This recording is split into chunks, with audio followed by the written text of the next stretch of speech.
You get what are then called Ponzi financiers turning up. Now, I don't need to describe Ponzi, to say who Ponzi is anymore, fortunately. History's taught me that. If you haven't caught up with it, just think of Bernie Madoff. They're people whose cash flows are always less than their debt servicing costs. So how do they make money? By buying and selling assets on a rising market and rolling over their debt in the meantime. Now, as soon as that's no longer possible, of course, they go bankrupt. And that happens when the rising cost of finance, the rising level of badly estimated projects starting to fail, increases the debt servicing cost, reduces that willingness to lend, and suddenly the asset bubble has burst, and the first people to go bankrupt are the Ponzis. We see that every time. They're normally the darlings of the stock market one day and they're in jail the next.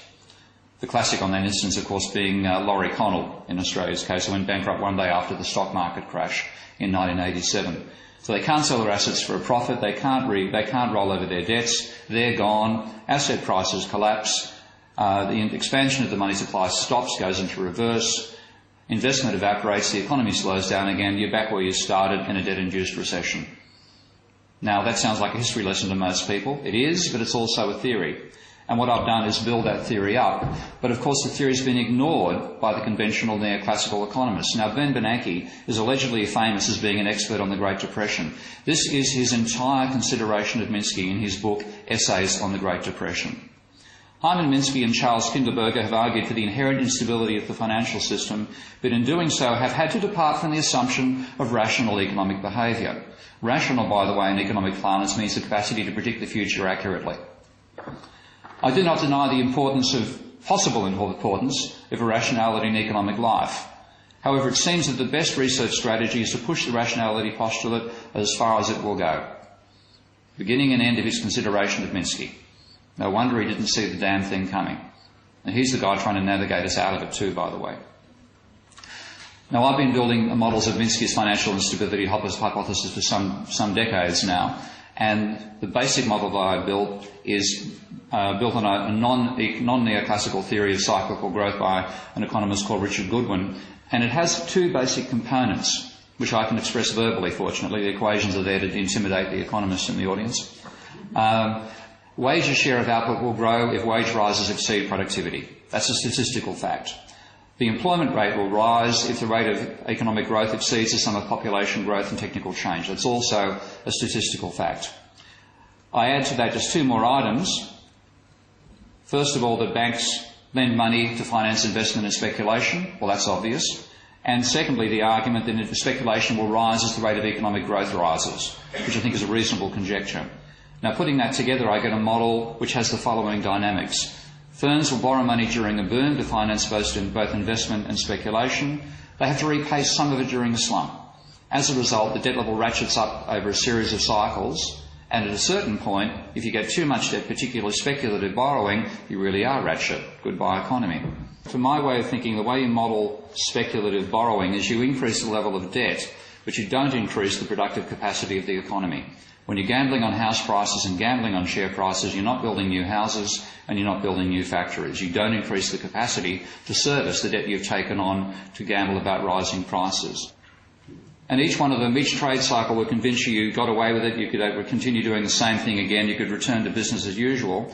And then one of them, unfortunately, involves slightly more debt and it's good night economy. Now, the reason that I came out making the public statements I did is I was seriously worried that we'd reached that point. I still think we have. I think we've managed to delay the day of reckoning by the level of government spending. We haven't addressed the actual cause, which is the level of debt. We've had the biggest government stimulus in history. Rudd did a very good job of quantifying just how large the stimulus was in his recent article in the Fairfax Press, which pointed out that over a 3-year period, the stimulus was equivalent to about 6% of global GDP every year. Now, just consider where our economy would be if we hadn't spent slightly more than the average on that front in the last year.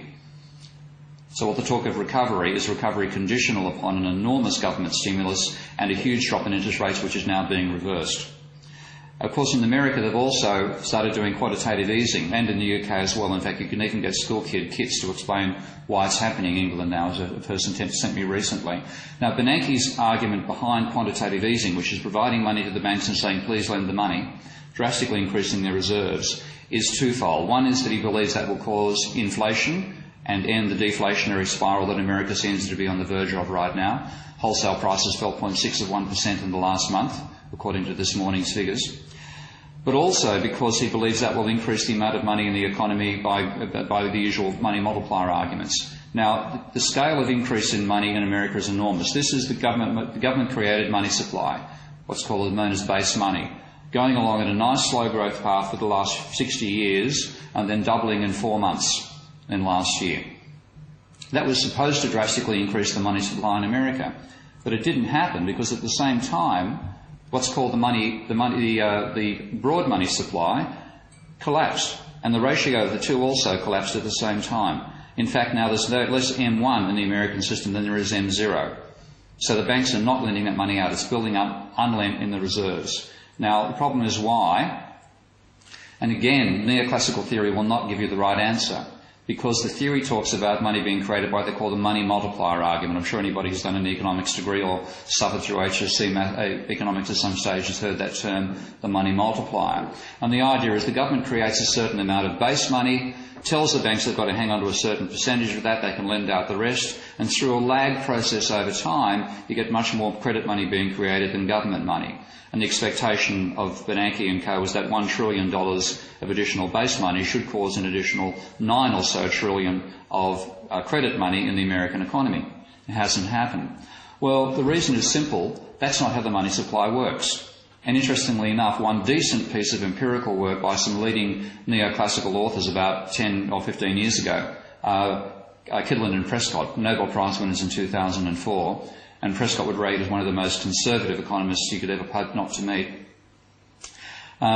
This empirical work found that argument didn't hold water. When you looked at the timing of the creation of base money and credit money, rather than base money being created before credit money, the story is the other way around. Credit money is created roughly 1 year before base money. So the credit system wags the government system, not vice versa.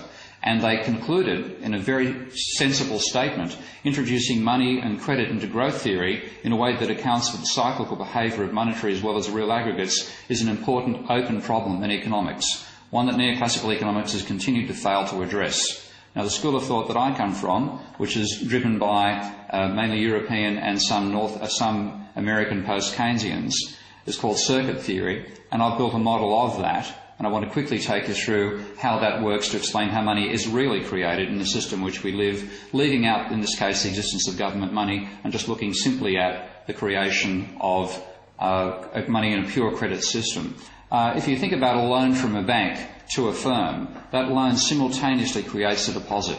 If you imagine your credit cards, if you decide to access the money in your credit card, let's say you have $9,000 spare in your ceiling and you use 2/3 of that to buy a trip to Hawaii. You create $6,000 of money in the account of the travel agent, and you simultaneously create $6,000 worth of debt in your own loan account with the bank. So there's a simultaneous creation of loans and deposits. And in this model, loans create deposits, not the other way around. Now, it's possible to take that and say, well, let's look at the obligations created by a loan in the simplest possible fashion. If you have a loan, the bank has the right to compound the amount of debt outstanding at the rate of interest.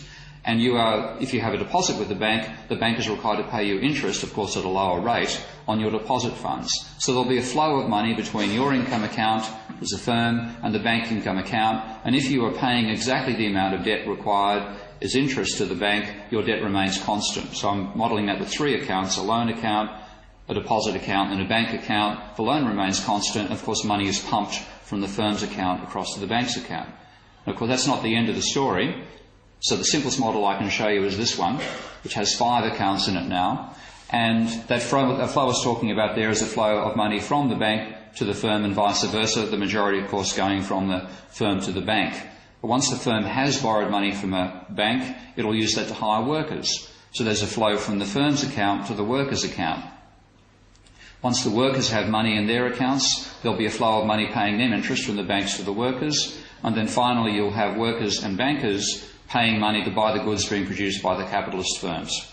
Now that describes a self-sustaining economy which can go on indefinitely at a constant level of output, everybody making incomes, positive incomes for the workers, capitalists and bankers. It's a sustainable system. Of course, we have an expanding one, and the way that it expands is just like that credit card example I gave you a moment ago. If you go and access the capacity you have in your headroom of your credit card to borrow, to create more, to buy something, you create money and debt at the same time. So both money and debt grow at the same point. It's quite a simple process. Then, of course, you can repay that debt, which is a transfer from the liability side to the asset side of the banking system, and the banks can lend, which is a transfer from their asset side to the liability side. I can then model, with that system, what happens if you decide, if you have a crisis where suddenly those rates of flow change. The banks create money less rapidly, more loans are repaid more rapidly because people are trying to get out of debt, and the rate of turnover of current accounts slows down. If I put those together, I can then simulate the type of credit crisis we've been through, which is one part of what we've experienced in the last 2 years, not the entire story.